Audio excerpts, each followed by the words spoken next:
Irmãos, Deus tem colocado algo no meu coração nesses dias, e eu tenho ministrado muito com a ênfase de justiça própria, de condenação, para você poder ser livre dessas coisas. E tem uma coisa que produz medo em você, é a condenação. E eu quero que você seja liberto hoje do medo. Sabe, talvez tem muitas pessoas que estão me olhando aqui agora que morrem de medo de alguma coisa.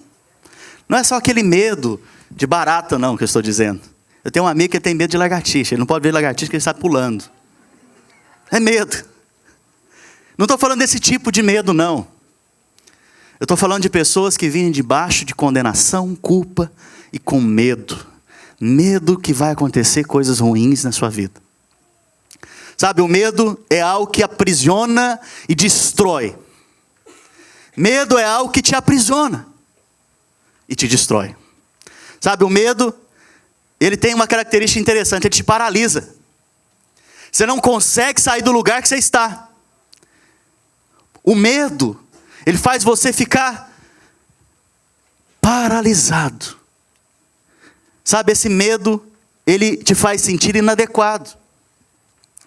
Ele faz te esconder das pessoas. O medo te impede de relacionar com as pessoas de uma forma verdadeira. O medo te deixa inseguro. Fala para a pessoa que está ao seu lado, ele não está falando de mim. Ele está falando de você. Quais são as consequências do medo? No seu corpo físico, na sua saúde. Sabe, o medo traz efeitos colaterais no seu corpo físico, sabia disso? Ataques de pânico, distúrbios de sono, você não consegue dormir. De repente você dá um ataque de pânico lá na sua casa, fica em crise. Pavor.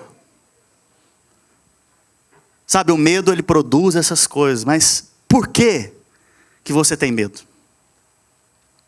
O medo, ele é irracional. Fala para a pessoa que está ao seu lado, o medo é irracional. Olha que interessante. Se você tem medo de avião, na verdade você não tem medo do avião em si. Você tem medo de morrer voando de avião. E o medo, ele é uma coisa interessante. Ele é irracional. Por exemplo, você veio morar nesse país e não tem conseguido se sustentar, não tem conseguido realizar aquilo que você pensou. Você começa a ficar com medo. E o medo vai crescendo. Ele vai se tornando algo irracional. Daqui a pouco você não consegue nem dirigir um carro na rua. Por quê? Porque o medo vai se tornando irracional. O medo é uma condição espiritual. Pastor, mas por que você está falando que é uma condição espiritual? Ok, se você tem pânico, se você tem medo, pavor, você pode ir num psicólogo. Ele vai te ajudar. Mas ele vai trazer coisas naturais do mundo físico, natural, para tratar. O medo é algo espiritual. E você tem que tratar com remédio espiritual. Então, o que o psicólogo muitas vezes vai fazer? Ele vai tirar as consequências do medo, mas o medo vai continuar lá. E o que Jesus faz? Ele remove e lança fora todo o medo. Sabe, não adianta então você tratar o medo com coisas naturais. Você tem que tratar o medo na sua vida com coisas espirituais. E a primeira coisa é saber o que produz o medo. A única forma de você resolver o medo é encontrando com uma pessoa chamada Jesus. Essa é a única maneira. A única maneira de você resolver esse problema na sua vida é tendo um encontro, uma experiência genuína com uma pessoa chamada Jesus. E olha que interessante. Em 1 João, no capítulo 4, verso 18, a palavra de Deus diz o seguinte: no amor não existe medo. Antes, o perfeito amor, ele lança fora o medo. Ora, o medo produz tormento. Logo, aquele que teme não é aperfeiçoado no amor. Logo, aquele que tem medo não consegue ser aperfeiçoado no amor. Sabe? Não é a vontade do Pai, irmãos. Não é a vontade de Deus que você ande por aí debaixo de medo. Não é a vontade de Deus que você ande atormentado por aí. Não é a vontade de Deus que você permaneça debaixo de medo, de pavor. Medo que Deus está mal com você hoje. Para muitos, Deus é bipolar. Hoje, Ele está bem. Amanhã, Ele está já diferente. Ele já está te olhando de rabo de olho, assim. Sabe, o perfeito amor, como diz aqui, ele lança fora todo o medo. O perfeito amor lança fora um pouco de medo? O perfeito amor lança só de vez em quando o medo fora? Não, o perfeito amor ele lança fora todo, completamente, o medo que está na sua vida. Sabe, não há medo no amor de Deus. E a Bíblia diz que você já recebeu esse amor no seu coração. Dentro do seu espírito já tem o amor de Deus. O amor de Deus é derramado em nossos corações. A palavra de Deus diz isso. Sabe? Que você possa ter essa revelação hoje. Interessante que Deus prova do seu amor. João, capítulo 3, verso 16. Esse é um dos versículos mais conhecidos nossos, eu acredito. Porque a palavra de Deus diz que porque Deus amou o mundo de tal maneira que Ele deu. Deu o quê? Te deu um carro. Não, Deus amou o mundo de tal maneira que Ele te deu uma casa. Deus amou o mundo de tal maneira que Ele te deu, sei lá, um trabalho. É isso que está dizendo a palavra? E muitas vezes você quer casa, você quer trabalho, você quer carro, você quer... enfim. E fica pensando que é isso que define o amor de Deus pela sua vida. Mas a Bíblia diz que o amor de Deus é definido porque Deus amou o mundo de tal maneira que Ele deu o seu quê? Filho unigênito. Para que todo aquele que nele crê não morra, mas tenha o quê? Vida eterna. Sabe, esse versículo é claro, ele afirma que Deus nos ama. Essa é a prova cabal que Deus nos ama. Você pode ficar pedindo prova para Deus. Será que Deus me ama mesmo? Então vou provar. E a Bíblia fala o seguinte: provai e vede que o Senhor é bom. Pode provar. Mas a prova maior de que Deus te ama, é que Ele deu o Filho dEle para você e para mim. Sabe o que é mais interessante? A Bíblia continua dizendo, em outra passagem, que Ele fez isso enquanto você e eu éramos inimigos dEle. Por acaso, algum teria vontade de morrer por um amigo, mas jamais por um inimigo. Computador, me ajuda aí. Então, isso prova que o amor de Deus é claro para mim e para você. Você tem dúvida do amor de Deus? É uma pergunta. Sabe, se você não tem dúvidas, a consequência lógica é que o amor de Deus então vai lançar fora o quê? O medo. Em João, 1 João capítulo 4, verso 8, a palavra de Deus diz o quê? Que Deus é amor. A palavra de Deus não diz, Deus tem amor. A palavra de Deus não diz que Deus tem um pouco de amor.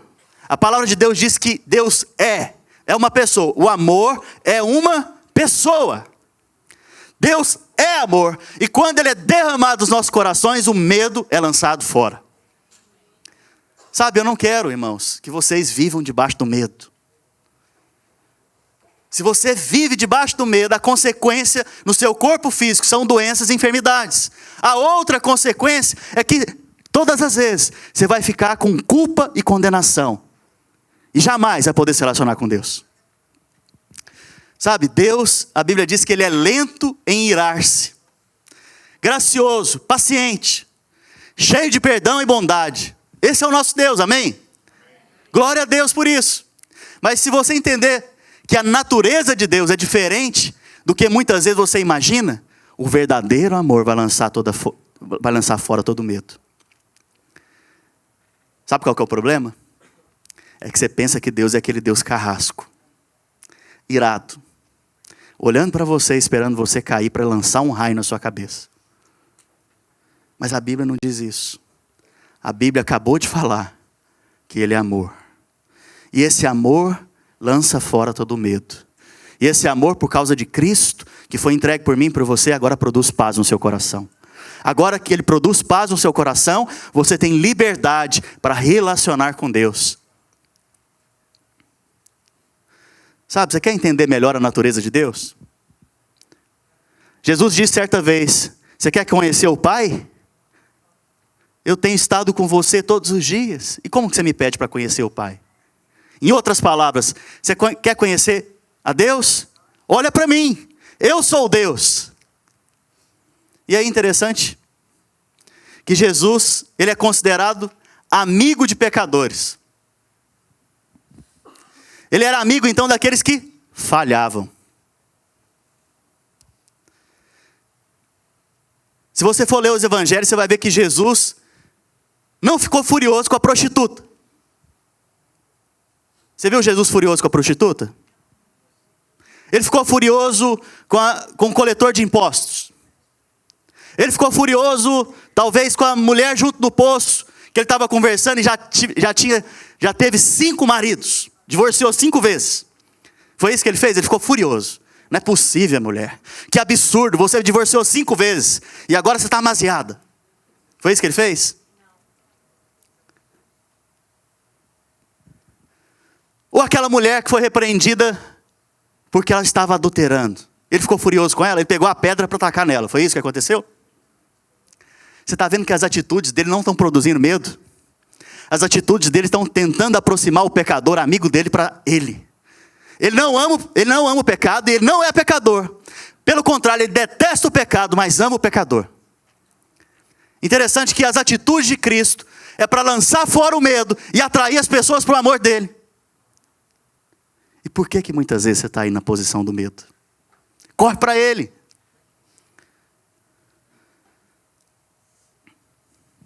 Essa é a natureza de Deus. Ele é por nós. Você tem dificuldade em alguma área? Ele é por você, filho. Você tem necessidade em alguma área? Ele é por você. Tem alguma área que você está se sentindo limitado? Ele é por você. Esse é o meu Deus, esse é o seu Deus. Essa é a natureza dele, te atrair. A Bíblia fala que ele nos atrai com cordas de amor. É como se ele amarrasse cordas em você e em mim. E ele fosse puxando cada vez mais, todos os dias, até o ponto de você perceber em revelação o quanto ele te ama. Salmos 46, verso 1 ao 3. Olha o que está escrito aqui.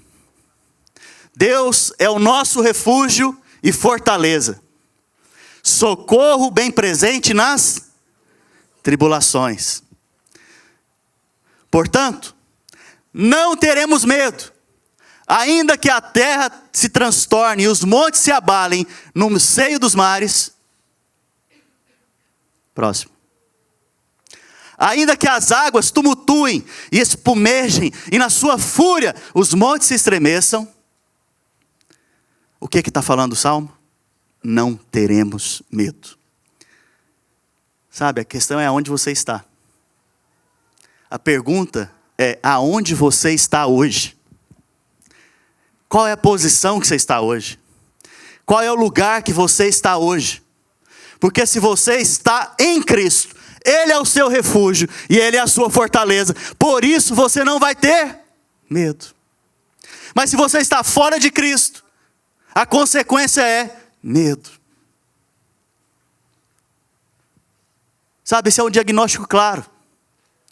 Se você anda por aí com medo de que não vai dar certo, no final do mês não vai ter o dinheiro, no final do mês não vai dar certo, isso é medo. Mas o verdadeiro amor lança fora todo medo. E Deus é o nosso refúgio e a nossa fortaleza. Então naquele momento de tribulação, de dificuldade, você não vai ter medo. Porque você sabe que Ele é o seu refúgio e você está refugiado nele. Sabe, mas muitas vezes a palavra de Deus é boa para aquelas pessoas lá do passado. Porque lá no passado, Deus fazia milagres. Hoje eu não sei se Deus faz milagres.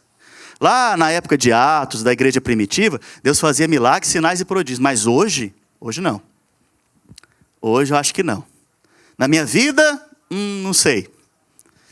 Mas eu sei também que Jesus vai voltar um dia. Então eu sei que no futuro vai ser bom. Mas hoje eu tenho dúvidas. Sabe, eu vou te dar um exemplo de Lázaro. Lázaro tinha uma irmã. E certa vez, Jesus estava com seus discípulos. E essa irmã de Lázaro pediu para um dos amigos ali procurarem Jesus e dizer ao mestre, falar, olha, Lázaro está muito enfermo. Vem nos ajudar, vem orar com ele. Sabe o que Jesus fez? Ainda esperou mais alguns dias. Sabe o que aconteceu com Lázaro? Morreu. E aí quando ele morreu, Jesus se levanta com seus discípulos e vai lá em direção à casa de Lázaro. Chegando próximo da casa de Lázaro, vem a irmã dele. E a primeira coisa que ela fala para ele é o seguinte: Senhor, se o Senhor estivesse aqui, isso não teria acontecido. Jesus fala para ele, olha, para ela, Lázaro morreu. Lázaro está vivo, em outras palavras. Ela pegou e falou o seguinte: Senhor, eu sei que naquele dia, quando o Senhor voltar, todos nós vamos reviver. Eu sei que naquele dia, Lázaro também vai reviver. O que é que nós muitas vezes fazemos? A mesma coisa. Senhor, se o Senhor estivesse aqui comigo, diante desse problema, isso não teria acontecido. Você está empurrando Jesus para onde? Para o passado. E aí, depois que você passa por essa tribulação, você fala, mas eu sei que lá naquele dia o Senhor vai me ajudar. E eu sei que eu vou ter uma vida próspera e eterna com o Senhor. Você está empurrando Jesus para onde? Mas a palavra de Deus diz que o Senhor Jesus, no versículo 1 do Salmo, é o quê? Socorro bem? Socorro bem? Socorro para amanhã. Socorro bem? É para o passado, foi para o passado. É socorro bem? Você está vendo que Jesus ele é socorro bem presente. Alguém está passando tribulação, angústia aqui? Vou levantar a mão. Aleluia. É socorro bem presente para você, filho. É socorro bem presente para você. Ele é o socorro bem presente. Sabe por quê agora que você não vai andar com medo? Porque ele é o socorro bem presente. Sabe? Não seja como a irmã de Lázaro. Não empurre Jesus para o futuro. E nem empurre ele para o passado. Ele é o mesmo ontem, é hoje e vai ser eternamente. Mas o é hoje está aqui. Lembra do é hoje, agora, nesse momento que você precisa. Qual é o momento que você precisa? É agora? É hoje. O seu socorro bem presente. Sabe, eu tenho no meu espírito, irmãos, claramente que o Senhor quer dar descanso para você hoje. O Senhor quer te levar para um lugar de descanso. Sabe, eu tenho no meu espírito que o Senhor quer remover o medo que está aí te atormentando por diversas vezes na sua vida. E o medo ele tem uma raiz, a condenação. É algo mais profundo. Você vê que os inimigos de Jesus deram para ele um título: amigos de pecadores. Fala para a pessoa que está ao seu lado: você é amigo de pecadores? Sabe para que eles fizeram isso? Sabe para que os inimigos de Jesus falaram isso para ele? Para manchar o seu testemunho. Achando que assim eles iam manchar o testemunho de Jesus. Sabe o que aconteceu? Os pecadores ficaram mais seguros ainda em ter ele por amigo. Sabe, como eu disse, Jesus ele detesta o pecado, mas ama o pecador.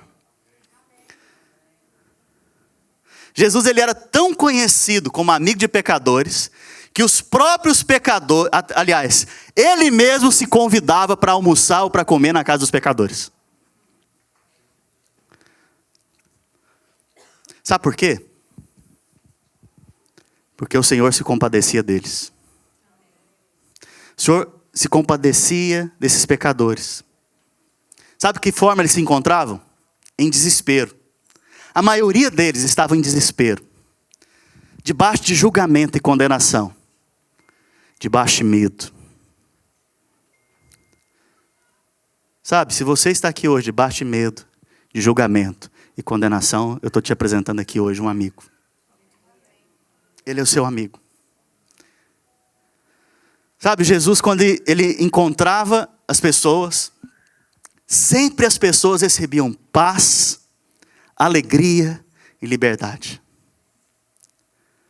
Elas eram imediatamente livres do medo, da culpa e da condenação. Sabe, é esse Jesus que nós servimos. Esse mesmo Jesus que estava aqui caminhando com os homens, é o mesmo Jesus que está habitando dentro de você hoje. Sabe, você não pode estar mais perto de Deus do que já está hoje. Nem Adão, lá na viração do dia, quando conversava com Deus, está tão perto quanto você está hoje dele. Porque hoje ele está dentro de você. E esse mesmo Deus, verdadeiro, único, bendito para sempre, ele remove todo o medo da sua vida. Sabe, o exemplo disso, Jesus comia na casa dos pecadores e se convidava para isso. Zaqueu é um exemplo disso. Gosto de falar de Zaqueu. Zaqueu, a Bíblia diz que ele era ladrão. Ele roubava as pessoas. Jesus está passando por um caminho, Zaqueu está em cima da árvore, e Jesus fala para ele o quê? Hoje eu vou comer na sua casa, Zaqueu. Foi Zaqueu que convidou, não, irmãos. Foi o próprio Senhor que se convidou. Chegando na casa dele, teve a refeição. E você acha que Jesus estava sozinho? Foi um convite para quase a congregação inteira que Jesus estava ali. É como se eu chegasse hoje e falasse, hoje eu e a igreja vamos comer na sua casa, irmão. Quem é capaz de me receber assim? Oh, Jesus poderoso. Aleluia. Acabou o culto, irmãos, casa da Ana. Churrasco. Oh, o marido não quer não, só ela. Zaqueu, ele nem titubeou, ele nem ficou pensando, não vai dar certo, não vai caber todo mundo. Não. Ele deve ter saído correndo dali. E a Bíblia diz que ele recebeu as pessoas em casa e recebeu o Senhor Jesus. Jesus em nenhum momento falou para ele, você tem que fazer assim. Você tem que parar de roubar. Você tem que parar de matar. Você tem que parar de fazer isso. Tem que parar de fazer aquilo. Não. Jesus só estava lá com ele. Interessante que, de repente, Zaqueu se levanta naquele lugar. E ele declara algo que é impressionante. Senhor Jesus, a partir de hoje, se eu roubei alguém aqui, eu vou devolver 4 vezes mais. Eu queria ter sido roubado por Zaqueu. 4 vezes mais. E mais, a metade dos meus bens eu vou dar aos pobres. O que Jesus diz? Hoje mesmo, entrou salvação nessa casa. A salvação foi para ele e para a família inteira. Você está vendo o que a graça de Deus produz? Produziu medo? Condenação? Angústia? Pavor? Não. Ela produziu um coração generoso, sem precedentes. E aí a gente tem outro exemplo. Daquele que anda debaixo da condenação, do medo. O medo sempre vai produzir frustração na vida dele. Fala para a pessoa que está ao seu lado, o medo vai produzir frustração em você. No capítulo 19, nós vemos um jovem rico, olha só, olha aqui para mim. Capítulo 19, a gente vê o jovem rico lá em Mateus. Mas no capítulo 18, no capítulo 19 nós vemos Zaqueu. Mas no capítulo 18 a gente vê o jovem rico. Interessante que Jesus começa da seguinte maneira a conversa. Na verdade, o jovem rico começa da seguinte maneira com Jesus a conversa. Capítulo 18, verso 18. Bom mestre, que farei para herdar a vida eterna? Sabe, talvez você está aqui hoje olhando para mim e está perguntando, como que eu posso ser salvo? Como que eu posso ser salvo eternamente? E essa é a mesma pergunta ali do jovem rico para Jesus. E Jesus responde o que para ele? Verso 19. Por que você está me chamando de bom? Se alguém chegar em você e falar, bom irmão, bom amigo, você vai responder assim para ele? Seja sincero. Não. Você não vai fazer isso com ele, você vai ofendê-lo. Mas Jesus não preocupou com isso, não. Por que você está me chamando de bom? Bom é só um. Deus é bom. Sabe por que Jesus fez isso? Porque ele não reconhecia Jesus como Deus. Reconhecia Jesus como mestre. Sabe, hoje é dia de você reconhecer Jesus como seu Deus. Aí ele vai se tornar bom para você. Porque enquanto você conhece ele apenas como mestre, não funciona a fé. Esse jovem cria que através das boas obras poderia ser salvo. Esse foi o ensinamento que ele recebeu. Ele cria sim. Porque qual foi a pergunta? Senhor, o que eu tenho que fazer? ênfase em fazer para ser salvo. Sabe o que Jesus falou para ele? Você conhece os mandamentos? Não adulterarás, não matarás, não roubarás, não darás falso testemunho, honra teu pai e a sua mãe. Eu fico imaginando a cena, irmãos. Eu acho bom você também imaginar aí na sua cadeira. Porque a palavra de Deus diz que o jovem rico respondeu para ele o seguinte: desde que eu sou mais novo, eu tenho observado tudo. Ele deve ter dado uma risadinha. Isso aí eu já cumpri há muito tempo, eu estou cumprindo todos os dias.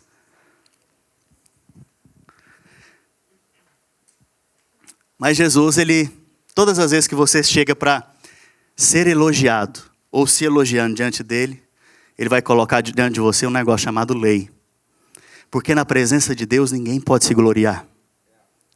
Na presença de Deus ninguém pode trazer glória para si. Porque ele é que é digno, não é você que é digno. E você acha que esse jovem rico cumpriu todos os mandamentos? De fato? Não, estava se enganando. O medo vai produzir frustração. Por que você acha que ele foi procurar Jesus? Porque ele estava com medo de alguma coisa. Mas enquanto ele quer resolver o medo com a lei, o que vai produzir nele? Frustração. Jesus voltou para ele e falou: opa, esqueci de falar de um mandamento. Tem um mandamento que é o primeiro. Êxodo 20 alguma coisa. Não lembro agora onde está. Êxodo 20, verso 3. É o primeiro mandamento. Não terá outros deuses além de mim. E tudo aquilo que você confia, seja pessoa, ou objeto, ou situação, mais do que em Deus, acima de Deus, você se tornou aquilo um ídolo. Tornou aquilo um Deus na sua vida. E Jesus falou o que para ele? Olha, vai lá, vende tudo que você tem, dá aos pobres, vem e me segue. A Bíblia diz que esse jovem saiu triste. Triste. Por que ele saiu triste? Quem era o Deus dele? Jesus mostrou para ele que ele não cumpriu os mandamentos. Todas as vezes que você quer, então, cumprir os mandamentos e assim se justificar diante de Deus, você vai sair frustrado. Reconhece logo que você precisa de um Salvador. E o Salvador não é só para o dia da sua salvação, não. É para a sua caminhada também. Todos os dias você precisa de um Salvador. Porque Ele é o socorro bem presente. Bem presente. Não no futuro, não no passado, mas bem presente para o seu dia mau. Sabe, o que o jovem rico está querendo nos ensinar aqui? Que ele tinha fé em obras. Que ele poderia ser salvo pelas suas obras. Isso produziu medo, angústia, temor e frustração. Mas o que a palavra de Deus diz para você ser salvo? Que isso não vem de você. Isso não vem de vós. Mas é dom de Deus, é um presente. Sabe? É de fé em fé ou é de fé em obras? Romanos capítulo 1, verso 16. Pois não me envergonhe do evangelho. Sabe uma coisa que você não deve sentir vergonha? É do evangelho. Sabe por quê? Porque é o poder de Deus para a salvação de todo aquele que crê. Primeiro do judeu e também do grego. Visto que a justiça de Deus se revela no evangelho de fé em fé. É o que está escrito? Visto que a justiça de Deus se revela no evangelho de fé em fé. Como está escrito, o justo viverá pela fé. Está escrito de fé em obras? O dia que você resolve sair desse princípio de fé, você vai para o princípio das obras. E você se torna igual o jovem rico. Você vai sair frustrado diante das situações e com medo. Mas a partir do momento que você vive pela fé, e entende que você é justificado pela fé, o medo vai embora, a graça vem e a paz de Deus brota no seu coração. E você começa a viver uma vida livre, graciosamente. E o dia que vier a tribulação, a angústia, o problema, você vai ficar em paz. Porque você sabe, o que determina a sua vida? É o local que você está em Cristo. Sabe? Mas se você vive com medo, sabe o que vai acontecer? Você vai viver escondendo. Escondendo quem você é. Escondendo o que você fala, escondendo as suas atitudes, se escondendo de Deus. Quando Adão e Eva estavam lá no jardim, e eles tinham acabado de pecar, qual foi a atitude deles quando eles ouviram a voz de Deus? Se esconderam. Se esconderam por quê? Eles estavam em paz? Estavam com medo. Medo da voz, medo de Deus. Eles estavam com medo de Deus. Agora deixa eu te contar uma coisa aqui que é uma revelação. Todo medo que você sente é, no final, o medo de Deus. Como assim, pastor? Sim, é o medo de Deus não agir na sua vida. É o medo de Deus não ser o socorro bem presente. É o medo de Deus não poder te justificar. É o medo de Deus não poder te perdoar. É o medo de Deus não poder te abençoar. No final das contas, é o medo de Deus. Mas quem vive assim, vive como Eva e Adão. Mas nós vivemos agora conforme o segundo Adão, que é Cristo. Porque o verdadeiro amor lança fora todo medo. Não precisa viver mais debaixo da escravidão do medo. Você não precisa. Jesus já lançou o medo fora. Sabe, o medo te faz ocultar as coisas. O medo te faz agir falsamente. Porque você nunca vai poder ser sincero na frente de ninguém, e muito menos diante de Deus. Você sempre vai colocar coisas para se esconder.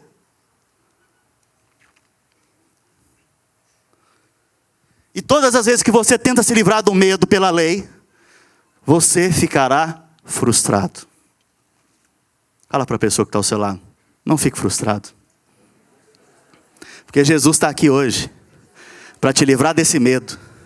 E não é pela lei, é pela graça. Qual que é a mãe de todos os medos? A mãe de todos os medos é a morte. Vamos pensar? Lembra do exemplo do avião? Você tem medo de voar de avião por quê? É porque lá no avião você vai ter uma discussão com alguém e vocês dois vão brigar. E você tem medo de brigar? Não, é porque lá no avião não vai ter comida e aí você vai morrer de fome. Ou talvez é porque lá no avião não tem como você ficar sentado. Você vai ter que ficar em pé muito tempo, isso vai doer os seus pés, as suas pernas. Aí você tem medo de voar de avião porque você tem medo de doer alguma coisa no seu corpo. Não. O medo de voar de avião é o medo de quê? O avião cair e você morrer. Final do mês, você tem que pagar uma conta alta. Você não tem dinheiro. Qual que é o medo aqui agora? Pastor, mas e aí não tem como ter medo da morte? Não, vamos lá então. Vamos supor que você quer trabalhar naquele mês, mas não conseguiu dinheiro. Você ficou com medo. E em dívida, né? Você ficou com medo. E o que é esse medo? É o medo de você não conseguir pagar a conta no final do mês, ou o aluguel. Sua família vai ter que sair daquela casa. Sua família vai ter que ir para a rua. Lá na rua eles vão estar desprotegidos. Estando desprotegidos, eles podem talvez ali pegar alguma enfermidade, ou alguém fazer algum mal com eles. No final das contas é o medo de quê? Todo mundo morrer. Você está vendo que a mãe do medo é quem? Qual que é o salário do pecado? Qual que é a mãe do medo? Quando você vive debaixo da condenação da lei, você vive então com medo de morrer. E no final das contas você vive atribulado, cheio de medo, cheio de pânico. Mas Jesus já levou sobre si as nossas pisaduras, pelas suas pisaduras, Ele já levou os nossos pecados. Ele já levou sobre si tudo aquilo que te condena. Você não precisa mais andar com medo, filho. O seu pai está com braços abertos esperando. O seu pai, ele não está aqui te repudiando. O seu pai antes, ele já provou o seu amor enviando o seu filho. Lança fora então hoje todo medo. Porque se você tem medo, você vive debaixo do ministério da condenação. Conforme está escrito lá em 2 Coríntios capítulo 3, verso 7. Olha aqui para mim. 2 Coríntios capítulo 3, verso 7. Olha o que está escrito. E se o ministério da morte, ministério do quê? Nós estamos falando de morte, não é verdade? A morte é a mãe do medo. A morte é a mãe do medo, mas o ministério da morte foi gravado com letras em... O que foi gravado com letras em pedras? A lei. A lei é o ministério da morte. A lei provocou o ministério da morte. Se revestiu de glória, a ponto de os filhos de Israel não poderem fitar na face de Moisés, por causa da glória do seu rosto, ainda que desvanecente. Próximo. Olha o que está escrito agora. Como não será maior glória o ministério do Espírito. Porque se o ministério dá o quê, irmãos? Mais uma vez. Em qual ministério que você está vivendo?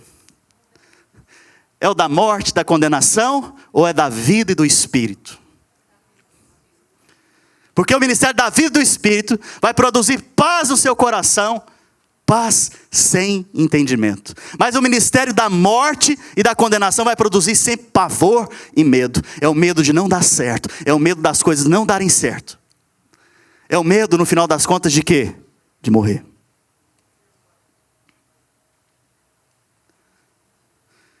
Todas as vezes, então, que você vive debaixo do medo, da lei, todas as vezes que você vive debaixo da lei, você vai servir a Deus. Se você é um crente, você vai servir a Deus. Mas vai servir a Deus com qual base? Com medo. Ai de mim se eu não servir a Deus. Deus vai me fulminar. Aí, se você é um anfitrião de uma célula, você abre a porta da sua casa para receber uma célula, por causa do medo. Você que quer devolver o seu dízimo, ofertar na igreja, você vai fazer por quê? Porque você tem um coração grato? Ou porque você foi agraciado pela graça de Deus? Não, por causa do medo. Traga, senão você não vai ser abençoado. É o medo. O que está gerando em você? Medo e mais medo. Esse é o ministério da morte. Se você vive debaixo do medo, você vai louvar a Deus aqui nos cultos aos domingos? Porque se eu não louvar, Deus não vai me abençoar.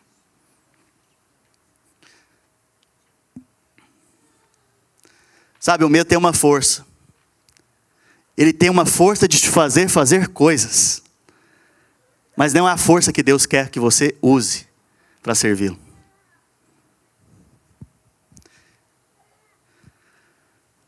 Sabe, causar medo nas pessoas podem até estimulá-las a servirem a Deus, mas dentro do princípio errado. Não queira servir a Deus por causa do medo. Não queira fazer algo para Deus por causa de medo. Em nome de Jesus, o verdadeiro amor lançou fora já todo medo. Faça porque você recebeu graça e você não tem outra forma a não ser expressar esse amor que você tem por Deus agora, porque você foi muito perdoado. Você foi muito amado. Não te resta outra alternativa. Sabe? Pastor, mas se nós não formos firmes com as pessoas, jamais elas vão servir a Deus. Engano seu. Zaqueu é o melhor exemplo disso. Como que Zaqueu serviu a Deus? Foi porque Jesus foi firme com ele. Jesus deu a lei para ele. Foi isso que aconteceu? Não. Ele serviu a Deus porque ele recebeu a graça. Sabe, o que fez as prostitutas seguirem a Jesus? E deixarem de ser prostitutas? A graça de Deus.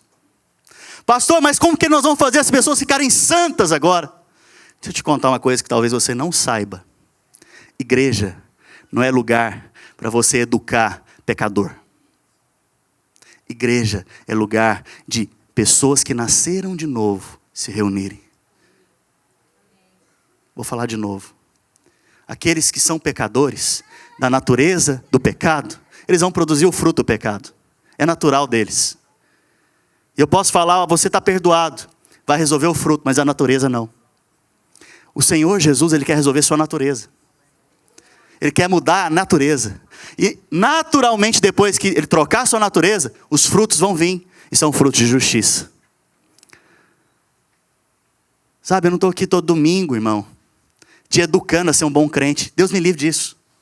Estou aqui todo domingo te levando a depender de Cristo.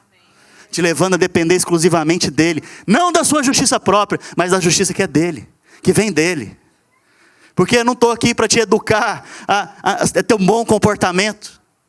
Estou aqui a te educar para crer em Cristo. E isso vai produzir em você um bom comportamento. Veja as prostitutas. Veja Zaqueu. Sabe, se você é daqueles que ainda servem a Deus por medo, vou te contar como que é a sua fé então.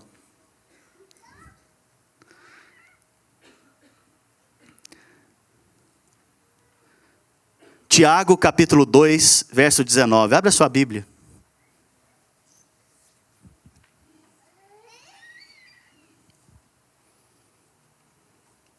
Quantos aqui têm fé? Amém. Amém. Mas se você serve a Deus com medo, se você ainda tem medo de Deus, a sua fé é como essa. Crês tu que Deus é um só? Você crê? Fazes bem. Até os demônios creem e ficam com medo. Você está vendo? A mesma fé que tem medo é a fé de demônios. Os demônios também creem em Deus. E ele crê que Ele é um só. Mas eles tremem, eles têm medo de Deus. Por quê? Estão debaixo do juízo de Deus. Se você não está debaixo mais do juízo de Deus, a sua fé agora é operante, crendo na graça de Deus. E você não vai ter medo, porque o verdadeiro amor vai lançar fora o medo. Qual que é a sua fé? É a fé de demônios ou a fé daqueles que são filhos? Porque aquele que é filho sabe que é amado. Sabe? Vocês não são filhos desse mundo, vocês são filhos do Pai. A fé de vocês é a fé que lança fora todo o medo. Sabe, hoje é o dia de você lançar fora o medo. Porque você é filho amado. Que as pessoas lá fora olhem para você e vejam, ali vai um filho amado. Ali vai alguém que experimenta do meu favor e da minha graça. Porque o dia que você experimenta da graça de Deus, irmãos, o dia que a ficha cai, o dia que você entende o tanto que você foi perdoado, você não vai ter dificuldade de perdoar. O dia que você entende o tanto que você é amado, você não vai ter dificuldade de amar. O dia que você entende o tanto que você foi abençoado, você não vai ter dificuldade de abençoar. Esses são os filhos. E os filhos não agem por medo. Eles agem porque foram muito amados, muito perdoados, muito abençoados. Então, se você quer agir assim nessa manhã, eu quero que você fique de pé. Em nome de Jesus.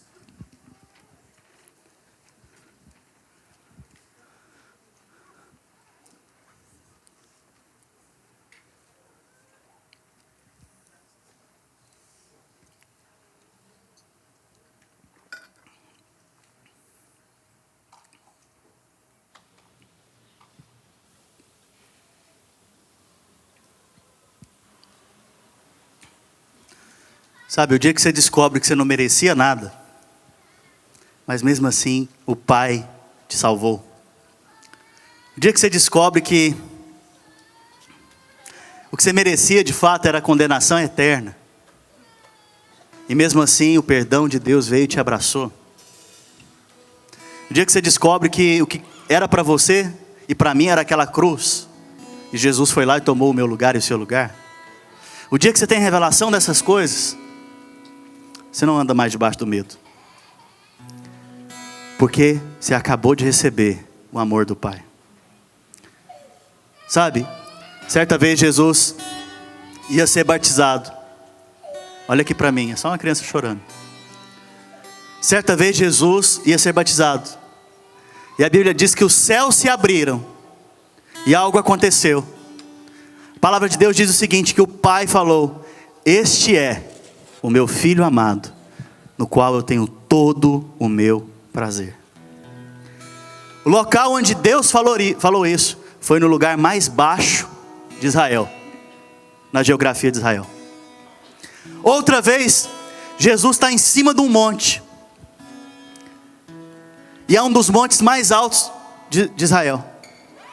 E os céus se abriram, e o Pai disse: este é o meu Filho amado, no qual eu tenho todo o meu prazer, a Ele ouvi. No lugar mais alto e no lugar mais baixo. No lugar mais baixo da sua vida, que você possa estar passando. O vale mais terrível que você possa estar passando. O Pai está te dizendo: você é meu Filho amado, no qual eu tenho todo o meu prazer. Porque aquele que morreu naquela cruz tomou o meu lugar. E enquanto ele estava naquela cruz, você também tomou o lugar dele. Por isso você é o Filho amado. No lugar mais baixo, mais difícil da sua vida, de maior tribulação, angústia, não fique com medo. Confesse: eu sou um filho amado. Deus tem prazer em mim. Ele me abençoa porque Ele é socorro bem presente no dia mau. Mas no lugar mais alto da sua vida, quando você estiver lá prosperando, avançando, Deus restaurando todas as coisas, se lembre: você é um filho amado, do qual o Senhor tem todo o prazer. Nunca se esqueça disso. O problema é que a gente esquece rápido. O problema é que a cada domingo você tem que ser lembrado dessas coisas. Você se esquece rápido disso. Sabe, eu quero que você feche seus olhos então.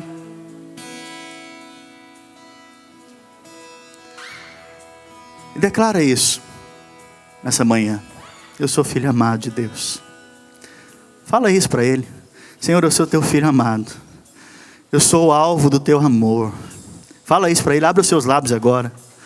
Se você entende que você é amado, abra os seus lábios, fala: eu sou filho amado, o Senhor me amou profundamente. Ainda quando eu era pecador e inimigo, o Senhor fez assim comigo.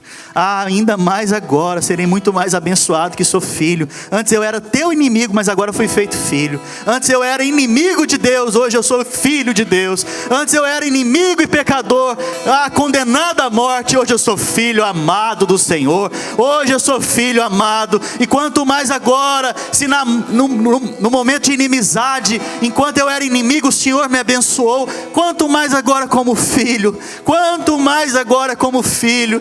O Senhor me fez filho amado, por isso a minha casa é abençoada. O Senhor me fez filho amado, por isso eu lanço fora todo medo. O Senhor me fez filho amado, por isso onde eu colocar as minhas mãos e os meus pés serão abençoados. E não haverá limites mais para eu expressar o teu amor. As pessoas que necessitam de perdão, eu vou expressar o teu amor. As pessoas que precisam de graça, eu vou transmitir graça, porque o Senhor manifestou a graça a mim. O Senhor manifestou aquilo que eu não merecia. Por isso mesmo hoje eu vou manifestar aquilo que as pessoas muitas vezes não merecem. Eu vou abençoá-las. Eu vou abençoá-las. Eu vou abençoá-las. Fala isso para o Senhor nessa manhã. Fala isso, abre os seus lábios. Reconheça o tanto que você foi amado, o tanto que você foi perdoado.